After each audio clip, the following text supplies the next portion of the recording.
What's up, party people, and welcome back to my channel. My name is Alexis. In this video, I'm going to recreate my anniversary, my 11-year anniversary with my husband. We just celebrated on Saturday. We went out to the restaurant that he actually got down on his knee and properly proposed in. And we go every year, and it's always so fucking yummy. It's this amazing Fijian Indian curry place. And oh my god, it's so good. I got to eat my leftovers for lunch yesterday. So fucking happy. My fat was so happy.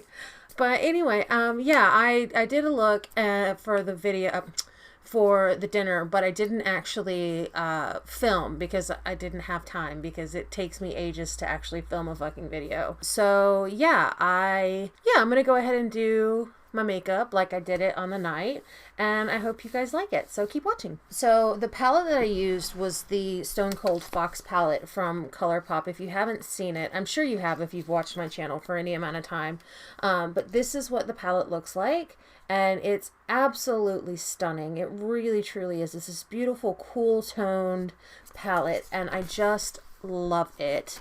So I'm gonna go ahead and use this palette again. Obviously, if I'm recreating a look, you kind of have to use what you used on the night because it only makes sense that way. But anyway, I'm not making any sense, so let's just forget about it and like get into it, I guess, you know. So first things first, as always, I used my what is this called, MAC paint pot in the color Soft Ochre. And I just washed my brush. There it is. Like, I just washed my brushes. Where the fuck did it go? So what I do is I just kind of tap in and just dead on. So maybe I should like tell you guys about how my husband and I met. I have talked about it in the past before, but I haven't really like gone into great detail about it. So I had gone through a pretty like traumatic breakup. And that I told this guy that I was seeing that I was starting to develop feelings for him, and he dipped out big time. So I immediately went to my cousin's house because I lived in Abilene at the time with her, or I was in my apartment at that time, but I went to her house immediately because I was just absolutely distraught. And so I I walk in and I, start talking to my cousin, and she's playing World of Warcraft. And all of a sudden, I'm like watching her play, and we're talking, and she's helping me as I'm crying and stuff like that. And then all of a sudden, I hear this slap, and this thing go, like her computer go, ooh. I was like, what the fuck is that? And she goes, oh, that's my pet. That's my warlock pet, my little succubus. And so I was like, what is this game? And so that was the first night that I was introduced to World of Warcraft. And I played the game for about 5 years. Anyway, so I was immediately intrigued from that moment on. At first, when my cousin and an old roommate, Chuck, used to play, I would just give them endless shit about it because they were just such fucking nerds. And like, I just, just gave them endless shit about it. And so I was hooked from that day. I was like, that's it. I like succubus, hello, warlock, hello. And so yeah, I was in it. I was in it hardcore. So yeah, yeah, I was in the game. I loved it from that time. So actually, I don't think I'm gonna like tell you what I'm doing, so I can just get through the story and tell it properly. But anyway, so I made a tune that night, and so I was immediately hooked from that point on. I would play on my friend Chuck's account, which is what my cousin was doing because I didn't have an account of mine at the time. So whenever Chuck was at work or wasn't playing, either my cousin or I would be on his computer playing World of Warcraft. And so it just took over my life. I ended up building a computer. I ended up, actually, I can't remember where I got the computer from, but I got this old beat up computer, and it barely had enough RAM to actually run the game. And it was just, it was a whole thing.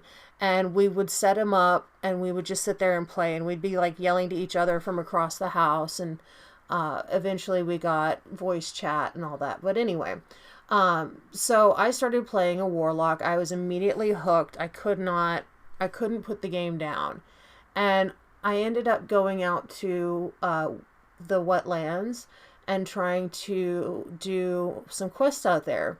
And at this point, my cousin and Chuck were already in a guild. And so I had just joined the guild, and there was my cousin was playing one time, and we were all trying to get my level up, to level up my character. And so we're out in the wetlands, and we're doing, I think it's the Westfall, if I remember correctly. I played it for 5 years and I can't even remember the beginning area. Anyway, I was out there questing, and it was really hard because were these things called murlocs out there, and they just were such a nuisance to get around and get through. And then there were like things in that they had to watch out for crocodiles, and it was a whole thing. It was just a mess. And so I'm out there questing, and my cousin's helping me, and we're all pretty low level at the time, and so it was still a little hard to defeat all these murlocs because they just kept coming and respawning, and just they would run up at you and go, and it was just the murloc sound is just, yeah, you hear it once and it's like stuck in your head for the rest of your life. But anyway, so my cousin was like, oh my god, my friend's just come online, he's really, really cool. And so she's like, he wants to come out and help you level. And I'm like, oh, okay, I guess. And all of a sudden this hunter comes out of nowhere, and he's like running around and killing all these NPCs, and, or not NPCs, but he kept killing all these murlocs for me. And then he's like, you need to do this and you need to do that, and you should, do this, that, and the other. And I whispered to my cousin in game, I was like, who is this asshole? And she's like, no, dude, he's totally cool. He knows what he's doing. He's been playing the game for a while. He's like really, really good and really smart, and knows all the tricks and stuff like that. And I'm like, this guy is so fucking annoying. Like, I could not understand why my cousin liked this guy. I just couldn't. So anyway, I'm continuing to play, and eventually I strike up a friendship with this guy. And, I was like, my cousin was just like, give him a chance and you'll see, he's really, really awesome. And so I, on my cousin's advice, gave this guy a chance and was talking to him, and we'd go around and we'd quest some and stuff like that. And we'd run in dungeons and raids and whatnot. And so we ended up striking up a little bit of a friendship. And that was literally all it was. It was just a, hey, I'm questing, or hey, I'm raiding, or, whatever. And so we ended up developing this friendship. Well, the server we were on was like 90% Horde versus Alliance, and we played Alliance. And so anytime you went to like Stranglethorn Vale or anything like that, like you would get ganked constantly. Which was part of the game, but like it just became so difficult to do anything in the game that we decided we were going to move servers.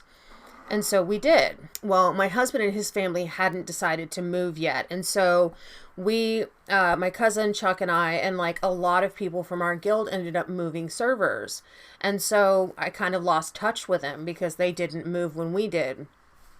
And so, things are progressing, things are going on. I've kind of like forgotten about this guy and how annoying he was. And I had just gone through another breakup with a guy that I also met on World of Warcraft.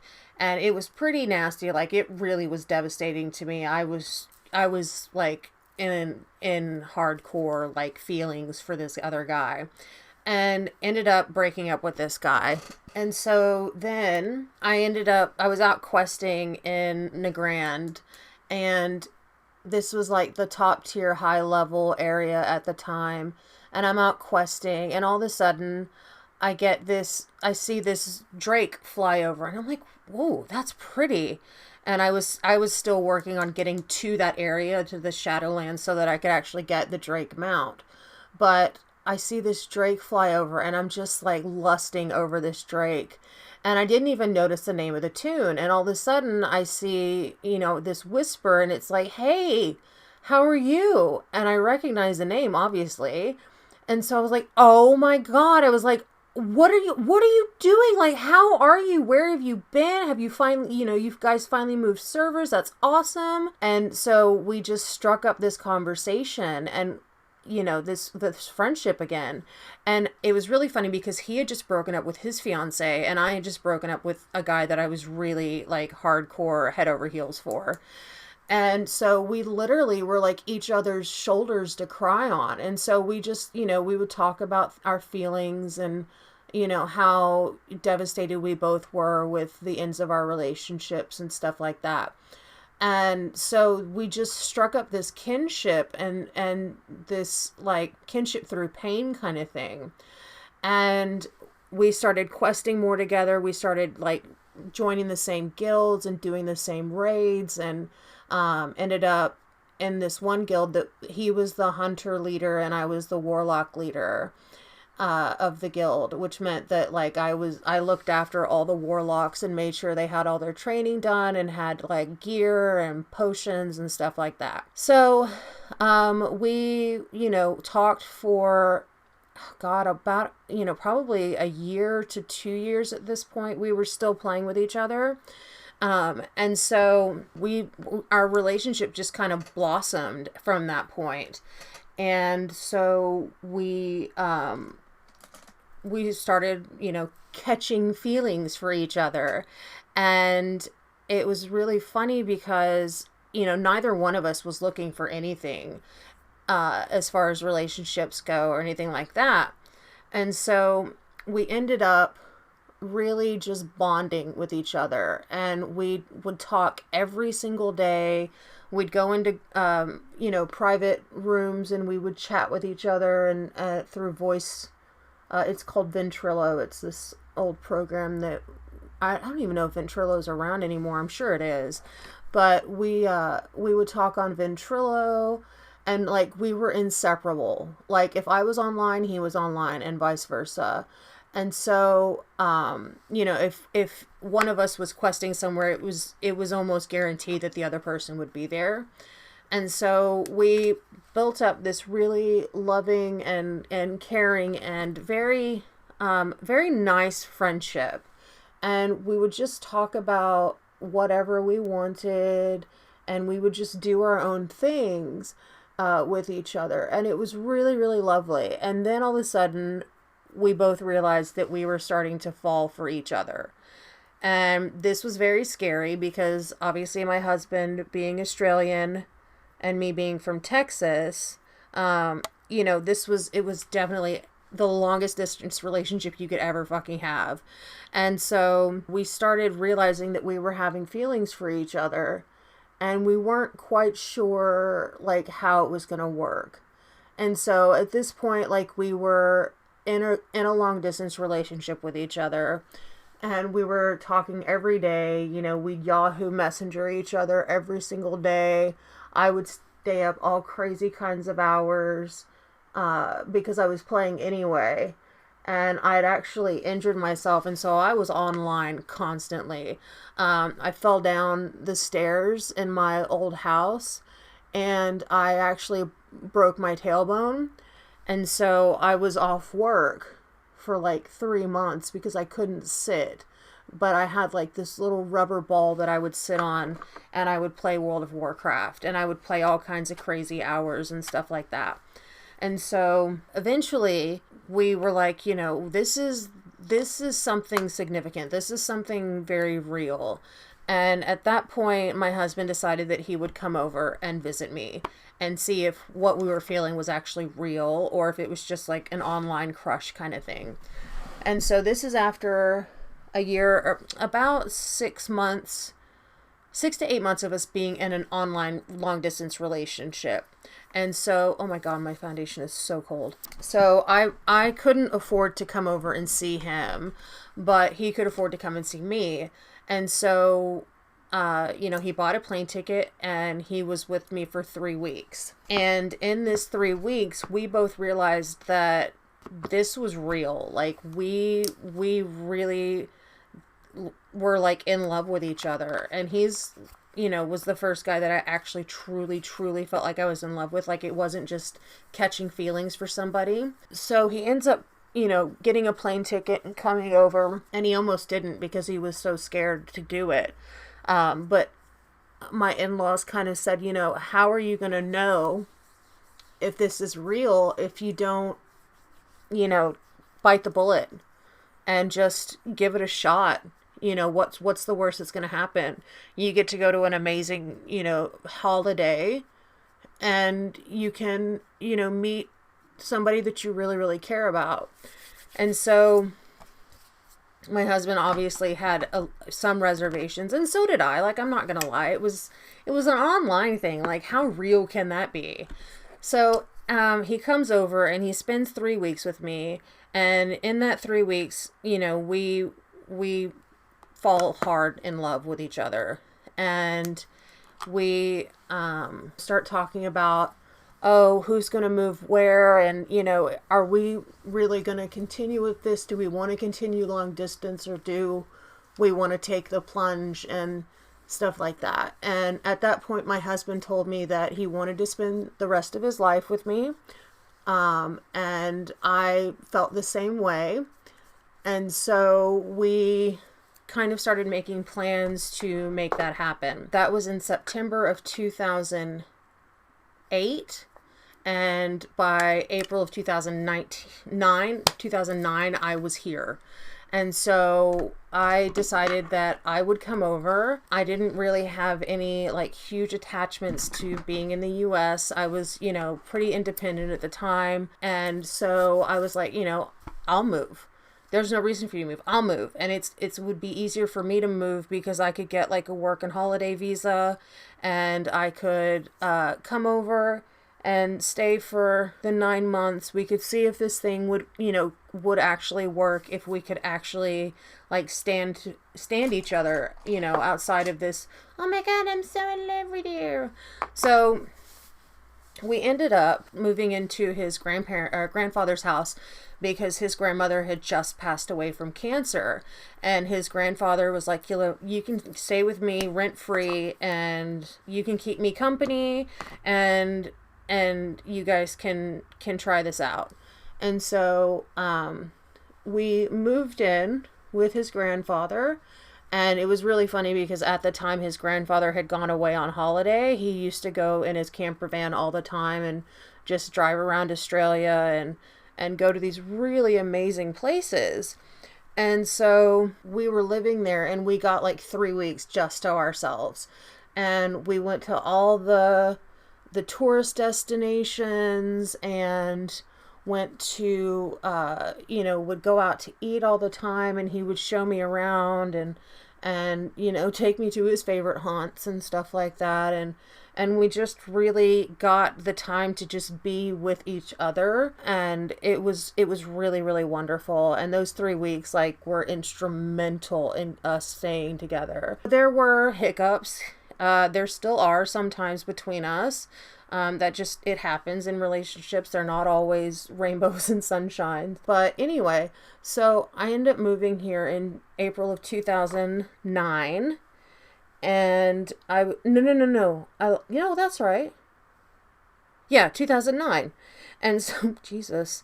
So, when Paul gets down on his knee and proposes to me, that's when I start, really doing wedding planning and stuff like that. And trying to plan a wedding from Australia to the US is a nightmare. My mom and grandmother did so much because I just couldn't do a lot. I wasn't awake when the shops in the US were awake, and trying to do a dress fitting.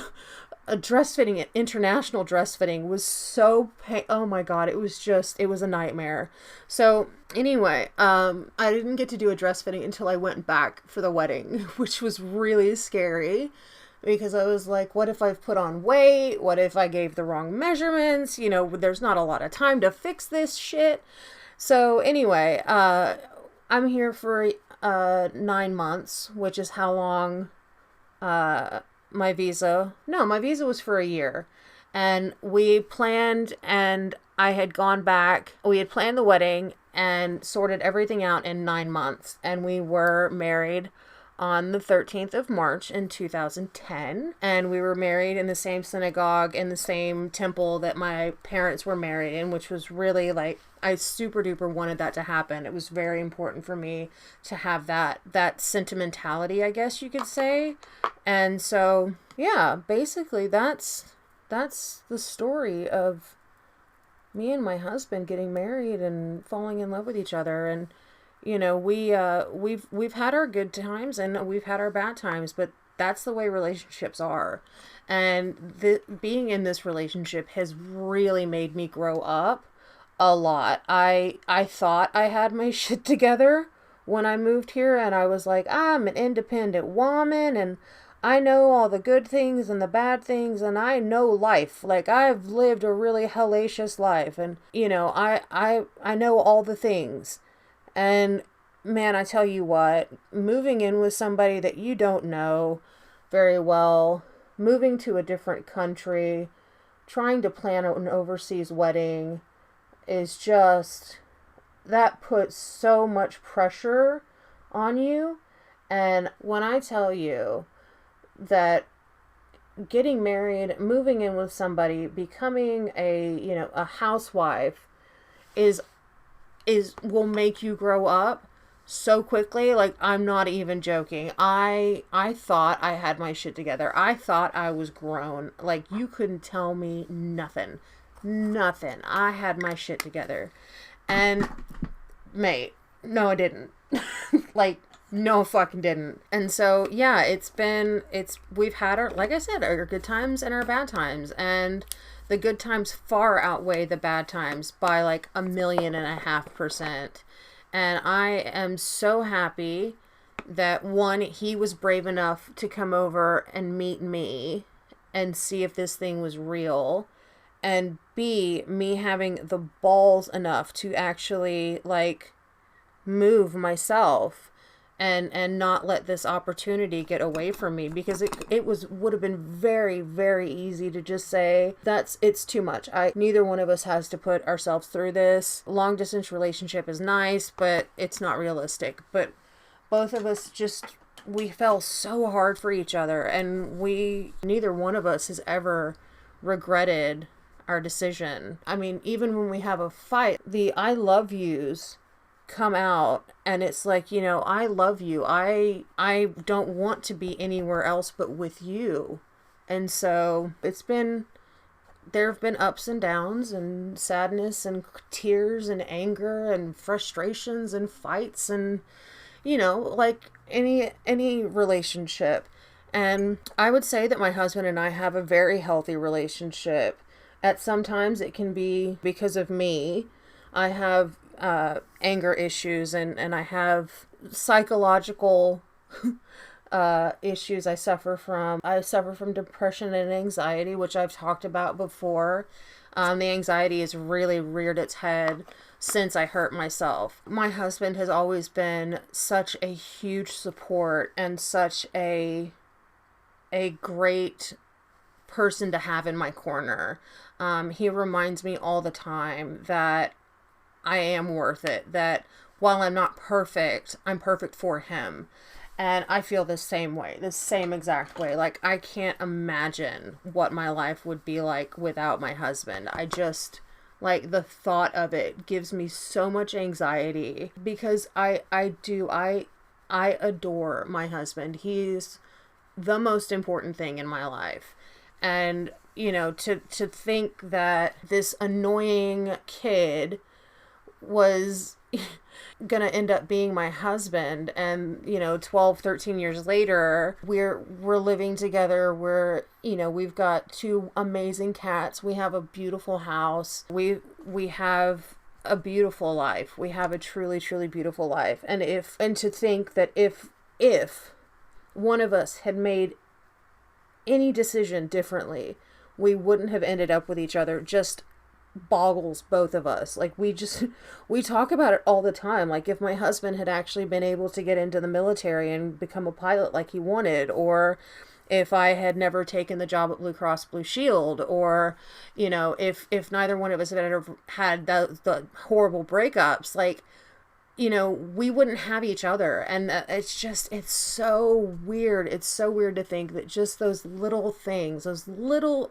inconsistent, you know, not inconsistencies, but those little things that turned us into the people that we were and the adults that we are, all happened by chance. And it's just, you know, it's amazing. It's just amazing. So yeah, to think that any little decision that we made in our lives would have affected us in such a way that we would have never met each other is just like, and I know this is so cheesy and corny, but I have found my best friend. I have found my soulmate. Like, I cannot imagine living my life any other way. And it's just, yeah, yeah. I'm really happy, and I love my husband so much, and I can't imagine. I can't imagine where I would be without him. Or, you know, yeah, it's crazy. It's absolutely crazy. I am the luckiest woman in the world. I truly, truly am. I've got amazing in-laws. I've got, you know, they are so supportive, and they have been nothing but helpful since I've injured myself. Like, they've helped us get through some really, really dark, tough times. And it's, you know, without them, I truly, like, we would have been up shit creek without a paddle. And so it's just the support and love that we've gotten from our families. My dad and my husband have, like, such an amazing relationship, and they're so alike. Like, the way they think and they speak and their intelligence is just like, you know how they always say a girl marries her dad? Well, yeah, like, it's uncanny how much those two have in common with each other, which makes it so amazing, because when Paul came over, I was so scared to introduce him to my dad. And the reason was because every time I brought a guy home to meet my dad, I would break up with it within like 3 weeks. And I was so scared that that was going to happen again. And I didn't want that to happen. So I was like, I'm scared that you're going to meet my dad and I'm going to end up hating you. And so, so I was so scared. And we went out to Chili's one night, and it was my grandmother and grandfather on my dad's side, my dad, my brother, and my mom, and we all went out to Chili's. And my dad and my husband were talking, and I can't even remember what Paul ordered. I think it was probably like a burger or something like that. But my dad and him just talked the entire night. And at one point I had to go, Daddy, can you stop talking to him so that he can eat his dinner? Because at that point we were all done with our dinner and Paul still had like full plate of food. And I'm like, can you let him eat? And so my dad was like, oh shit, I'm so sorry. And so he let Paul eat. But then my grandmother chimed in and she started talking to him and asking questions. And we ended up having to stop at Jack in the Box on the way home because he couldn't eat his fucking food. And so he was starving by the time dinner was over with. So, yeah, he and my dad just hit it off so well and so immediately that I was like, oh my God, I was so relieved.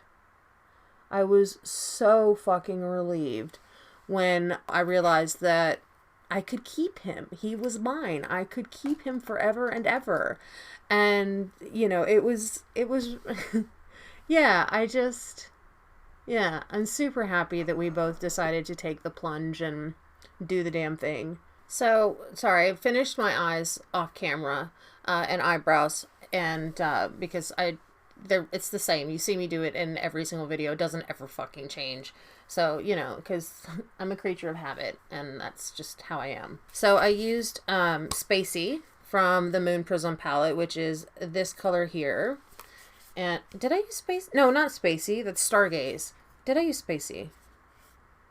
Fick. I don't know. I think I used Stargaze, which was the picture, the one I pointed to. So, yeah. So that's basically the story of how my husband and I became husband and wife. And it was an amazing wedding. My mom and my grandmother did so much helping and so much work. And it was just The ceremony was beautiful. I ended up wearing the same wedding dress as my friend Jason's wife on accident. I didn't realize that that was the dress she had chosen, and a few years before, because unfortunately I wasn't able to go to their wedding. And my friend Laurel decided not to tell me.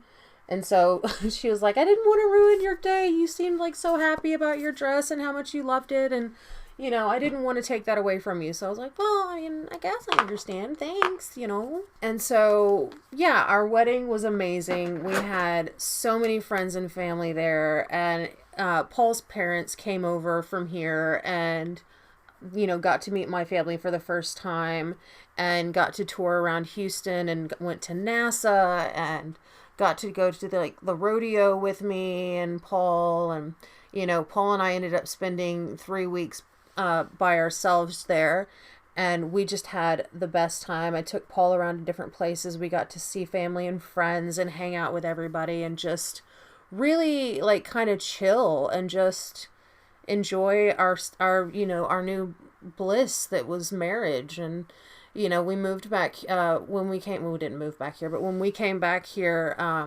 we ended up finding our house pretty quickly. I would say within a few weeks we ended up finding our new house, and we ended up moving out of his grandfather's place. And so, yeah, it was amazing. It was phenomenal. It was so good. It's just so crazy to think that, like, the littlest decision, and I know I said this already, but how the littlest decision could, like, actually have changed our entire life. Like, it's crazy. So, this is the end of the video, guys. This is the makeup that I wore on my anniversary night. So, it was so crazy. It was so much fun. We had the best time. We had the best food. We went to dinner. We ate. I wasn't feeling so great because my back started hurting. And so we came home and we watched Agents of S.H.I.E.L.D. and just sat there and finished it. And just, you know, season 6 or 7, that doesn't matter. But we ended up just kind of really enjoying each other's company and just doing, you know, something that made us really happy. And so, yeah, it was a really great night. We had a blast.